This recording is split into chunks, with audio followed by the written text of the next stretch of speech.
marcado pela dor, agora se avigora, confortada e agradecida,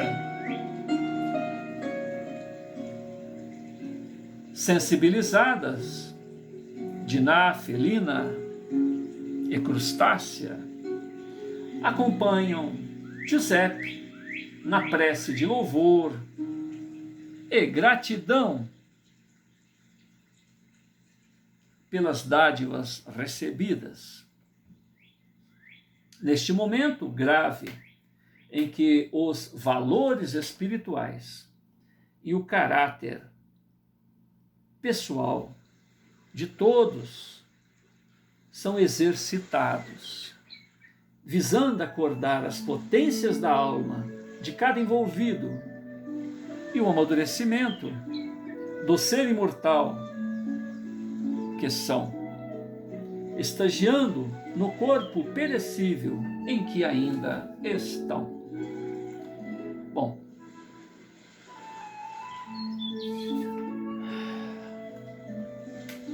algumas correções ainda têm que ser feitas nesse último parágrafo. Daqui para frente,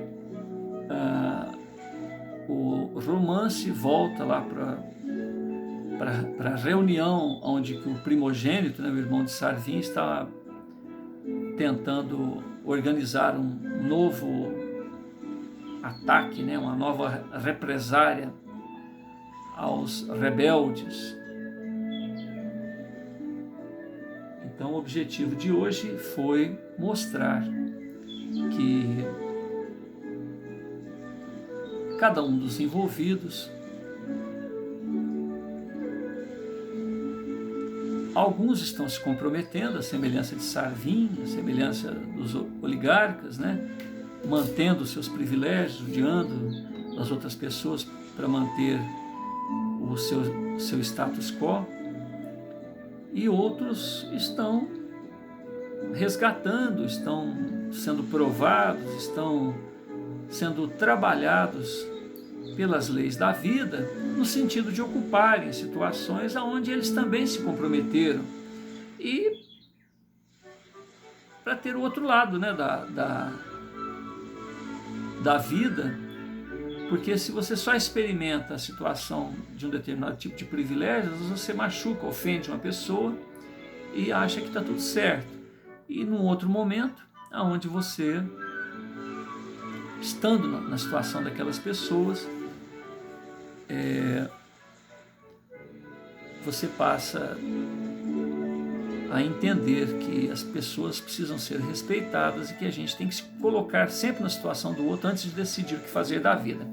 Eu me lembrei agora de uma história interessante, que é verdadeira, não tenho nomes reais das pessoas, mas a história é verídica.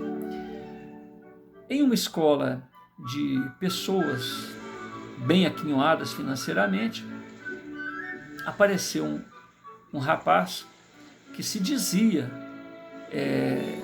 ser beneficiado de uma bolsa de estudos, e por isso ele estava ali estudando. Então, no meio de riquinhos, estava ali um menino que não teria nenhuma posse material e que com isto teria dificuldades ali e tal, né? Mas que pelo menos a bolsa estava garantida, então ele poderia ser alguém a partir daquilo que ele estudava. E essa era a situação em que esse moço adentrara aquele estabelecimento de ensino. Aí, passados 6 meses, ele está vivendo um verdadeiro inferno ali. As pessoas o rejeitavam, as pessoas praticavam bullying sobre ele, porque ele era o pobre. Então todos eles eram riquinhos, porque realmente eles eram bem de vida. E ele era o pobre, o coitado, o indivíduo que estava ali de favor de alguma bolsa de estudo, que ele talvez nem merecesse estar ali. Enfim, criaram uma série de embaraços. Os embaraços começavam na própria convivência. Ele não poderia conviver com aquelas outras pessoas. Ele se sentava lá no fundo da classe. Durante esses 4, 6 meses aí que ele ficou estudando naquela escola, ele se interessou por uma moça, conversou com a moça e tentou jogar um certo charme, né? Enfim, aquilo que um rapaz busca, né, à medida que conhece alguém que ele acha interessante. Mas né, a moça virou para ele e falou: olha, eu não quero mais nem ficar perto de você. A sua pobreza me humilha perante os meus colegas. Aí ele comentou com ela, né? Aí, quer dizer que eu não posso conversar com você porque eu sou pobre? É exatamente isso.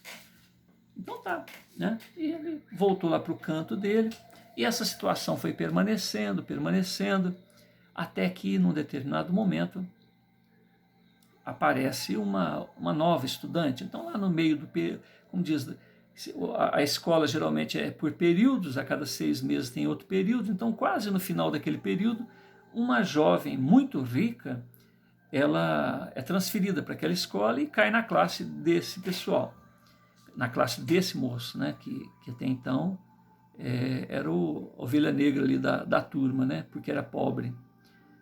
E eles estavam tão habituados a o ridicularizar, a praticar bullying, mesmo sob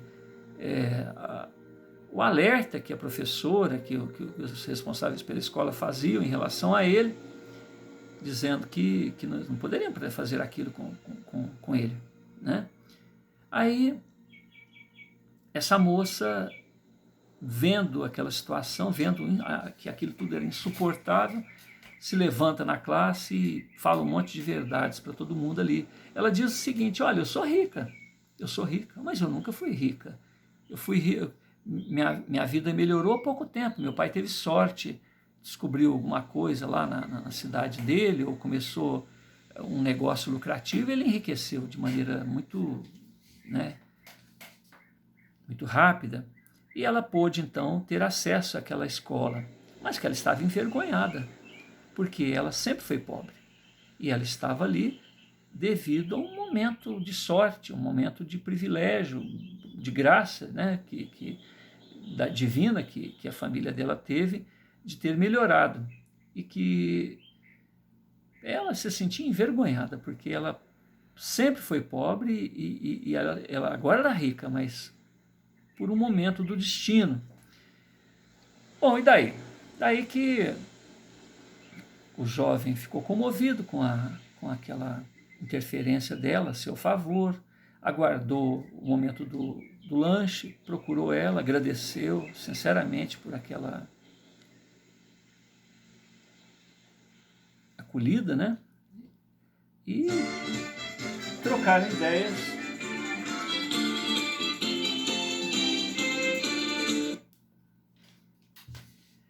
E ele, não se contendo, pergunta para ela se...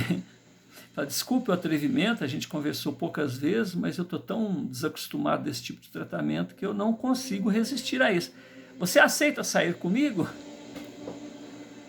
Ela começa a rir, né? Porque a outra chutou ele na hora. Ela começa a rir e fala: por que não, né? Aí ele marca que no outro dia, num determinado horário, enfim, que marcou lá que eles iriam, a partir ali da escola, saírem, né, para um encontro. E neste momento acontece uma surpresa. Ele chega num carro que custa um dos mais caros que tem, né? Então, não conheço muito bem carro, mas vamos supor, chega num Porsche, esses carros muito caros, e reluzente, enfim, carro que mesmo aqueles meninos que já eram ricos, que estudavam naquela escola, não teriam condições de auferir, não teriam condições de ganhar do papai, vamos dizer assim. E ele, daquela turma, era o menino mais rico. Enquanto alguns eram ricos, ele era bilionário. O que ele fez? Ele tinha uma ONG, ele tinha um grupo de pessoas também ricas que, de maneira sigilosa, de uma maneira, como diz, fazer alguma coisa sem que as pessoas até soubessem que era ele que estava ajudando, ele ajudava então aquelas outras pessoas em dificuldade, estudantes que tinham, não teriam acesso à escola igual ele tinha. Mas então ele ele nunca passou por uma... Ele sempre foi rico, a família dele sempre foi rica, e a família dele, de um tempo para cá, né, porque a riqueza começa em algum lugar, mas ele nunca conheceu a pobreza realmente, ele viveu a pobreza. Então, por ele ajudar, por ele fazer um trabalho de ONG e tal, ele queria sentir na pele como seria o acolhimento em uma escola paga de um aluno que chega proveniente de uma bolsa de estudo, que provavelmente era o que ele fazia para outros estudantes. Então ele resolveu se matricular ali na escola, conversou com a administração da escola e pediu veementemente que ele estava fazendo um laboratório, que ele não poderia ser entregue, né? Ele não poderia ser desmascarado perante os colegas, ele precisaria concluir esse laboratório. Explicou toda essa causa nobre dele, e ele queria dizer o seguinte: se eu fosse um indivíduo proveniente da pobreza e tivesse uma bolsa de estudo, pudesse estudar numa faculdade daquela, qual seria a minha acolhida por aquele grupo de filhinhos de papai que nunca conheceram uma dificuldade financeira? E aí ele sentiu na pele, né? Durante 6 meses aproximadamente ele passou por isso. E ele só rompeu o laboratório quando ele descobriu uma pessoa riquinha que, pelo fato de ter sido pobre, conseguiu compreender a situação dele. A única pessoa, né? E nesse intervalo, essa moça que não queria nada com ele, quando descobre que ele é rico, aí dá em cima dele, né? Tenta... Fala, não, filha, você já mostrou quem que você é, eu já estou acostumado com esse tipo de gente. E deixa ela falando sozinha e vai lá encontrar com essa moça que nem sabia que ele era rico, porque ele faz essa revelação na frente de todo mundo. Ele coloca slides, filme no sistema interno lá da escola, e ele pede para a professora que ligue lá o equipamento, e aí aparece a casa dele, tudo do bom e do melhor, só carro chique, enfim, todos eles eram favelados perto dele, perto do dinheiro que ele tinha. E ele mostra que aquela postura deles, né, ricos perante as pessoas que estão tentando melhorar por esforço, né, por uma série de circunstâncias da vida, que elas merecem a oportunidade. Então eu achei interessante contar esse caso para poder fazer um paralelo aí, né, entre a vida privilegiada dos coronéis, dos latifundiários e daqueles seus convivas em relação a acabar e tirar até as oportunidades daqueles outros que já nasceram escravos, que já nasceram numa situação de pobreza, e que essa elite faz questão de manter essas pessoas lá. Rogamos a Jesus que nos abençoe e que permita que essas histórias de vida, né, porque afinal de contas a Shirley traz esse material aí para a gente gente reflita sobre o próprio posicionamento perante a vida. Obrigado por tudo, Jesus. Nos abençoe hoje e sempre.